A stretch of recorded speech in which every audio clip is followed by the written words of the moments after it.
Welcome back to Tac and Track. I'm Brad, and today we're going to be talking about one of the AK's biggest downfalls. So very recently, I was shooting a match which encouraged the use of a .30 caliber rifle. So I grabbed my slicked up FN FAL, and that's what I was going to use. Then I realized the gas system on the FN FAL wasn't tuned properly, so I went looking for a backup gun. In the back of the safe, I grabbed out the AK because I was absolutely positive it would run. And I actually had a blast running the AK in that match. And we'll pop up some footage of that so you can kind of watch it. One of the biggest downfalls for the AK system, it's incredibly reliable. It's absolutely a fantastic platform. And I'm really kind of sad I didn't break it out before this match. To shoot it in a match is the trigger. These triggers are less than ideal, and this is a older Romanian import that I've got here, and that trigger was really a struggle. 200-yard target, which was the first one on the long range section, that was easy. Then I had two, one at 300, one at 330. Those were a struggle. Then blasted through all the 100, 150-yard targets that remained, and that was incredibly easy. The rest of the match, the AK ran and performed absolutely fantastically. But those long-range shots with the trigger that's in this particular AK are challenging, to say the least. The trigger's got a fair amount of take-up. It's got a lot of creep. The break isn't real clean. And it's got classic AK trigger slap. So, in order to alleviate the biggest problem with the AK, I went out and got a CMC trigger from Kalashnikov USA. They advertise this as a near drop-in ready trigger, so we're going to go ahead and drop it in this gun. We'll run it in another match. We'll see how it does. This is a 2.5 pound flat face.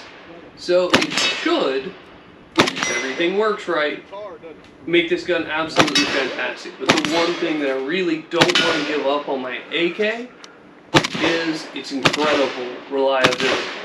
So we're going to see how this trigger group runs.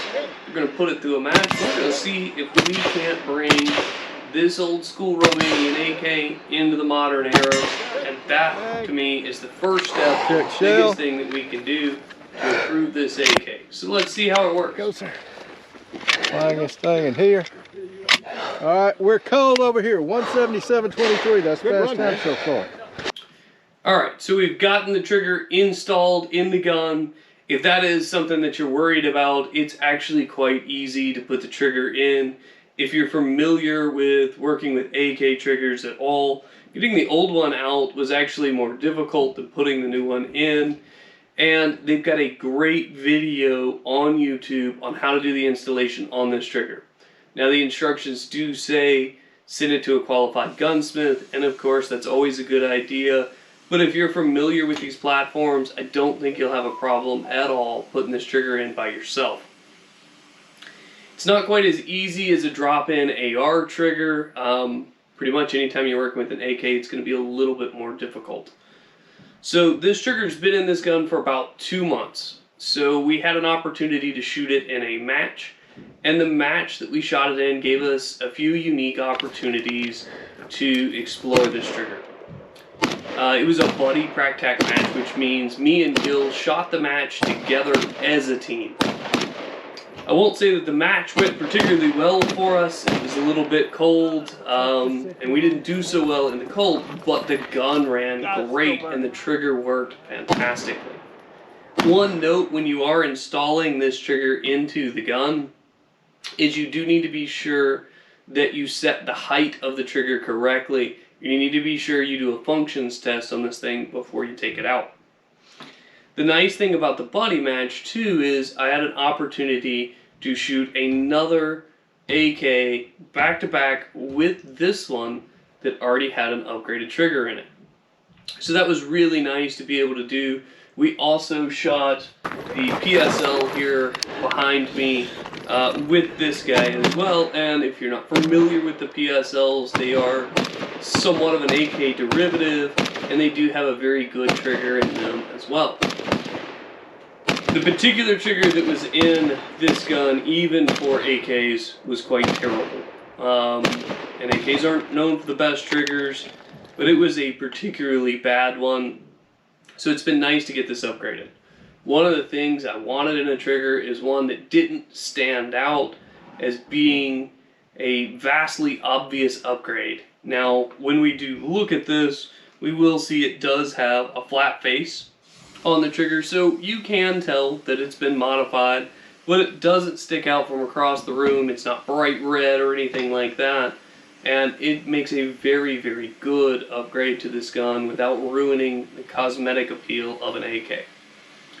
So let's take our alignment gauge here and let's get some consistent trigger pulls, get some kind of idea on what the weight of this trigger pull actually is, because advertised weights and real world weights are always a little bit different. So first things first, we're going to check, be sure the gun is clear. It is indeed clear. Alright, first trigger pull all the way up by the pivot point comes in at 2 pounds 14.3 ounces. We're going to measure it in the middle, at the far end as well, and then I'll do another one towards where my finger generally sits. So the second pull here in the middle of the trigger comes in at 2 pounds 6.3 ounces on that trigger. So now we're going to test it all the way at the bottom of the trigger, and this is where we'll get the least amount of pressure on the trigger. Hook and alignment up gauge. Now 1 pound 9.2 ounces all the way at the very bottom of the trigger. So very, very lightweight trigger here. The fourth test is going to be right where my finger normally sits, 2 pounds 0.09 ounces. Now, if that doesn't mean a whole lot to you, this is a standard SKS we're testing here, 4 pounds 5.3 ounces, and it had a better trigger in it than my AK did.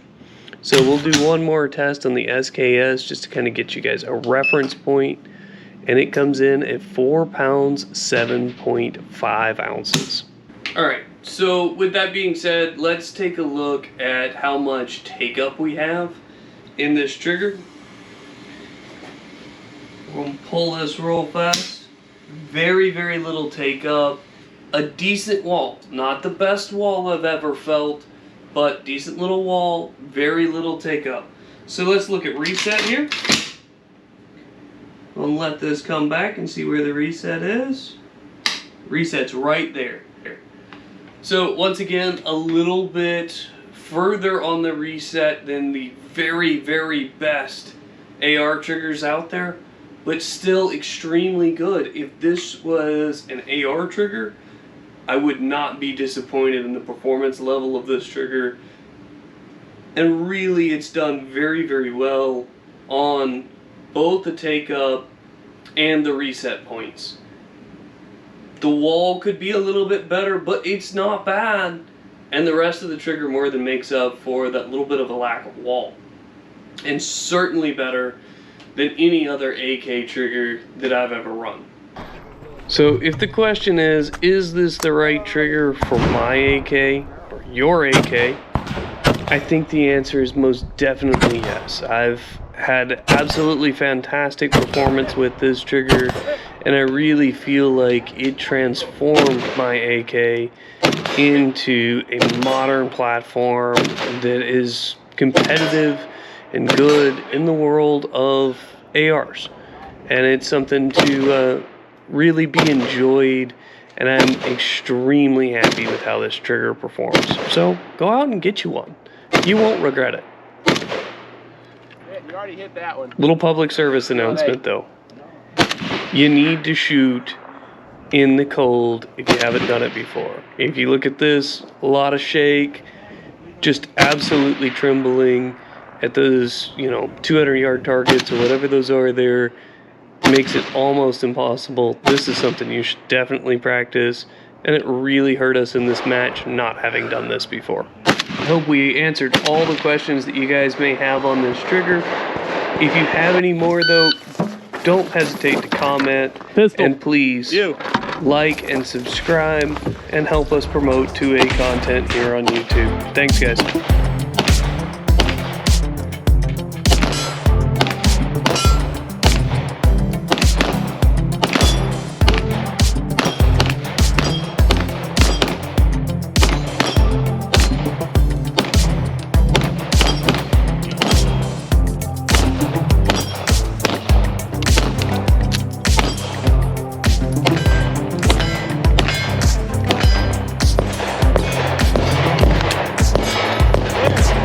Clear.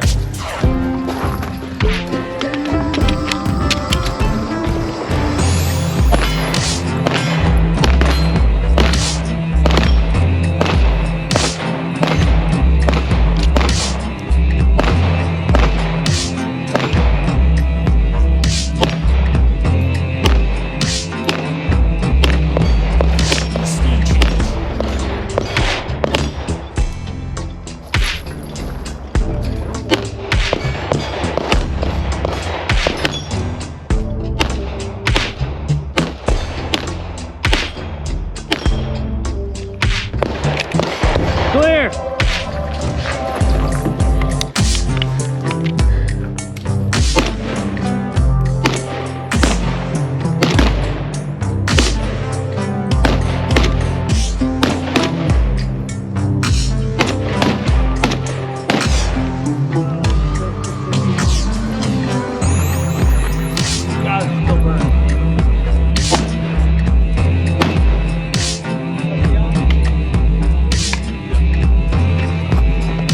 Clear. Clear.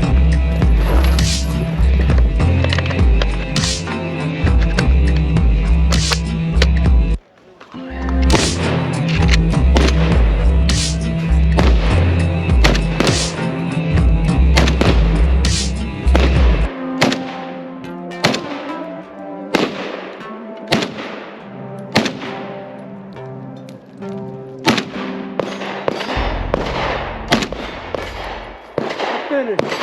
Clear.